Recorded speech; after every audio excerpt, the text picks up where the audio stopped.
నమస్తే. ప్రస్తుతం మనతో పాటు Munugode constituency contested MLA Shankaracharya ఉన్నారు. మాట్లాడే ప్రయత్నం చేద్దాం. అన్న నమస్తే. నమస్తే. ఏం చెప్తారనంటే నిన్న ఒక సీఎం రేవంత్ చేసినటువంటి వ్యాఖ్యలు ఈరోజు దుమారాన్ని రేపుతా ఉన్నాయి రాష్ట్ర వ్యాప్తంగా. అంటే స్ట్రెచర్ అని చెప్పి విర్రవీగినోళ్ళు ఈరోజు స్ట్రెచర్ మీద కూర్చున్నారు, రేపో మాపో మార్చరికి కూడా వెళ్తారు అని చెప్పి ఒక వ్యాఖ్యలు చేసిండు. ఏం చెప్తారు ఈ వ్యాఖ్యల పట్ల? అంటే ఈరోజు ఉమ్మడి తెలుగు రాష్ట్రాలలో కూడా చూస్తే ఇంత తెలుగు భాష ఒక గొప్ప భాష, ప్రపంచంలోనే అత్యంత కీర్తిగా భావించబడుతున్న భాషని ఇంత నీచంగా వాడుతున్న ఒక దుర్మార్గమైన సీఎంని మొదటిసారి చూస్తున్నారు తెలుగు ప్రజలు.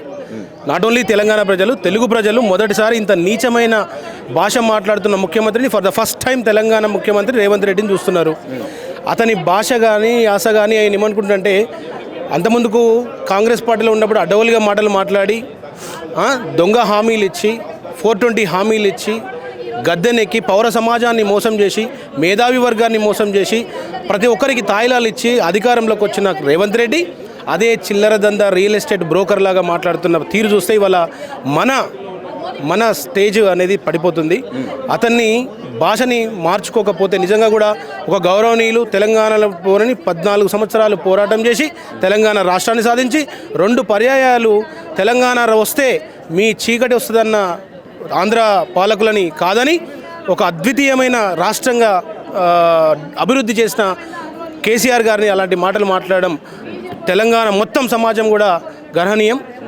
దీన్ని మేము తీవ్రంగా ఖండిస్తున్నాం. త్వరలో నిజంగా కూడా ప్రజలందరూ రేవంత్ రెడ్డికి బుద్ధి చెప్తారని కూడా చెప్తున్నాం. అంటే ఒక పక్క మీరేమో రేవంత్ రెడ్డి మాట్లాడే భాష తీరు మంచిగా లేదని చెప్పి మీరు చెప్తా ఉన్నారు, కానీ రేవంత్ రెడ్డి మీద కొన్ని వ్యాఖ్యలు చేసినందుకు నిన్న మొన్న కొంతమంది జర్నలిస్టులని అరెస్ట్ చేసిన పరిస్థితి చూస్తూ ఉన్నాం. అంటే రేవంత్ రెడ్డి మీదకి ఇలాంటి మాటలు మాట్లాడొద్దని చెప్పి, సీఎం ముఖ్యమంత్రి గారి మీద ఇట్లా మాట్లాడడం తప్పని చెప్పి మీరు ఏం చెప్తారు దీని మీద? అవునండి, ఇప్పుడు ప్రజలు ఎదుర్కొంటున్న సమస్యల్ని ప్రజల దగ్గరికి పోతే ప్రజలు తిడుతున్నారు. జర్నలిస్టులు ఎవరు తిట్టలే కదా, జర్నలిస్టు వాళ్ళు తిట్టమని పురమాయించలేదు కదా. అలాంటి వ్యక్తిని నువ్వు ప్రజల దగ్గరికి పోయి మైక్ పెడితే, ఇప్పుడు మీలాంటి టీవీ ఛానల్స్ ఉన్నాయి, మీలాంటి టీవీ ఛానల్స్ ఏ సామాన్యుని దగ్గరికి పోయినా కూడా మాకు పెన్షన్లు లేవు, మాకు రైతు బంధు లేదు, మాకు రైతు బీమా లేదు, మాకు వర్షాలు లేక పంటలు ఎండిపోతున్నాయి, మాకు నీళ్లు లేవు, ఏమైంది ఈ తెలంగాణ, ఎక్కడి నుంచి ఎక్కడికి పోయింది, అట్లాంటి అప్పుడు గడిచిన 10 ఏళ్లలో కలకలలాడిన నీళ్లు, పంటలు, వర్షాలతో సమృద్ధిగా నీళ్లున్న చెరువులన్నీ ఏమైనాయి, ఈ పాలకులకు చిత్తశుద్ధి లేదని ప్రజలు తిడుతున్నారు. సో దానికి నువ్వు జర్నలిస్టులను తీసుకుపోయి నువ్వు తిట్టిపించడం అని చెప్పేసి లోపలేయడం కూడా ఆక్షేపణీయం అసలే కాదు. దీన్ని కూడా మేము తీవ్రంగా ఖండిస్తున్నాం. అయితే 6 గ్యారెంటీల విషయానికి వస్తే, ఇట్లా 6 గ్యారెంటీలు అంటే ఉచితాలు ఇచ్చుకుంటా పోతే రాష్ట్రం అడుక్కు తినే పరిస్థితికి వస్తుందని చెప్పి రేవంత్ రెడ్డి ఒక వ్యాఖ్య చేసిండు మొన్న రీసెంట్గా. దీని మీద ఏం చెప్తారన్న మీరు? అవునండి, మరి అప్పుడు ఇదే పౌర సమాజాన్ని, ఇదే మేధావి వర్గాన్ని చుట్టూ కూర్చోబెట్టుకొని నువ్వు 420 హామీలు దొంగ హామీలు చేసినావు కదా, అప్పుడు గుర్తుకు రాలేదా ఈ ఉచిత హామీలు కాదని? అప్పుడే నువ్వు చెప్పాల్సింటివి, మేము హామీలు ఇవ్వము, మేము ఉన్న బడ్జెట్ ప్రకారమే మేము పనిచేస్తామని చెప్తే అప్పుడు ప్రజలు నీకు తీర్పు ఎట్లిస్తుండేను. నువ్వు కేవలం సీఎం సీట్ కోసము, కేవలం అధికార దాహంతో, కేవలం నీకు కబ్జాల కోసము, నీ కుటుంబ పాలన కోసం నువ్వు చేసి ఇవాళ అత్యంత అభివృద్ధి చెందిన రాష్ట్రాన్ని కడు దయనీయ స్థితిలో ఉంచుతున్న నిన్ను చూస్తే చాలా నీచంగా చూస్తుంది తెలంగాణ సమాజం. అయితే నిన్న అసెంబ్లీలో మొత్తం అన్నీ ఇస్తున్నామని చెప్పి గవర్నర్ గారు చెప్తా ఉన్నారు. అన్ని ఇచ్చినటువంటి 6 గ్యారెంటీలు అమలు అవుతున్నాయి, వరి ఎక్కువగా పండిస్తున్నారు మన రాష్ట్రంలో కాంగ్రెస్ పాలన వచ్చిన తర్వాత అని చెప్పి చెప్తా ఉన్నారు. దీని మీద ఏం చెప్తారా? రాజ్యాంగ పదవిలో ఉన్నటువంటి గవర్నర్ గారు అట్లాంటి మాట్లాడడం చాలా బాధాకరమే వేసింది మాకు కూడా. ఎందుకంటే ఏ గవర్నర్ గారైనా ప్రభుత్వం చాలా రకాల పుస్తకాలు ఇస్తుంది ఆయనకు, కానీ ఒకసారి ఆయన ఒక ఇంటెలిజెన్స్ డిపార్ట్మెంట్ ఉంటుంది, ఒక పోలీస్ వ్యవస్థ ఉంటుంది, దాని నుంచి ఆయన కూడా నిజం సేకరించాలి. ఎన్ని వేల ఎకరాల పంటలు ఎండిపోతున్నాయి నీళ్లు లేక, ఎంత పంట పండింది, ఎవరు ఇబ్బంది పడుతున్నారు, మనం ఇచ్చిన 6 గ్యారెంటీల అమల్లో ప్రభుత్వం ఇచ్చింది ఆ పెన్షన్లు అందినాయా, రైతు బంధు అందిందా, ఇలాంటివి తెలుసుకొని మాట్లాడాలి. మేము ఇంకా కనీసం ఇంకా చేయాల్సింది ఇంకా చాలా ఉందని చెప్పినా ఏం కాదు, కానీ చాలా అద్భుతంగా పనిచేస్తుందని చెప్పడం ఈ కాంగ్రెస్ చేతగాని ప్రభుత్వం ఈవెన్ గవర్నర్ని కూడా తప్పుదోవ పట్టించిందని మేము తెలియజేస్తున్నాం. ఫైనల్గా ఏం చెప్తారన్న రేవంత్ రెడ్డి?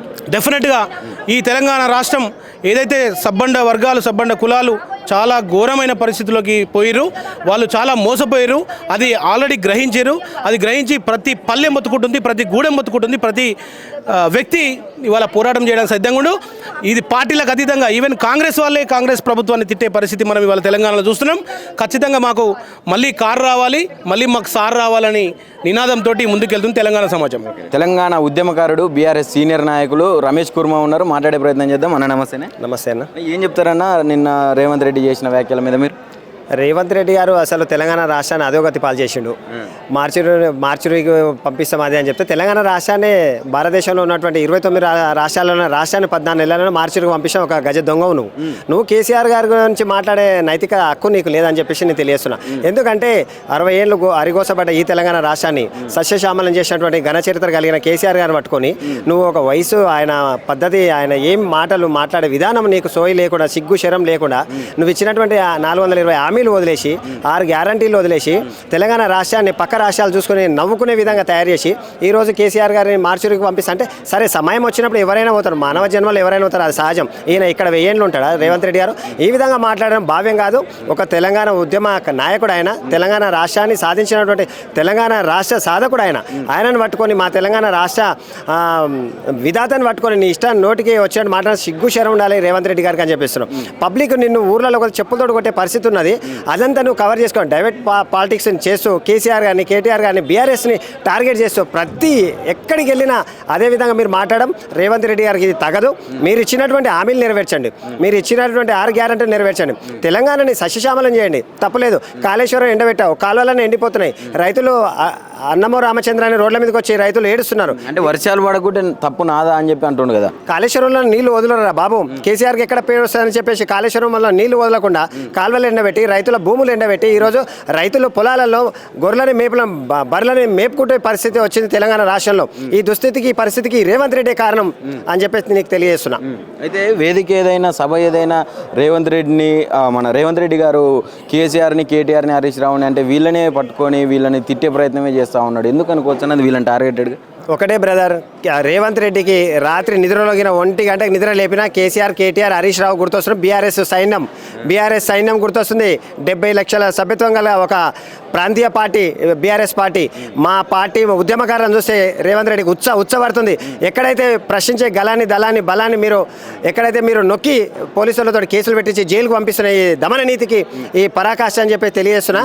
ఈ విధంగా మీరు ఇదే పరిపాలన కొనసాగిస్తే ఇంకా 1-2 నెలల రేవంత్ రెడ్డి పదవి పోవడం ఖాయం.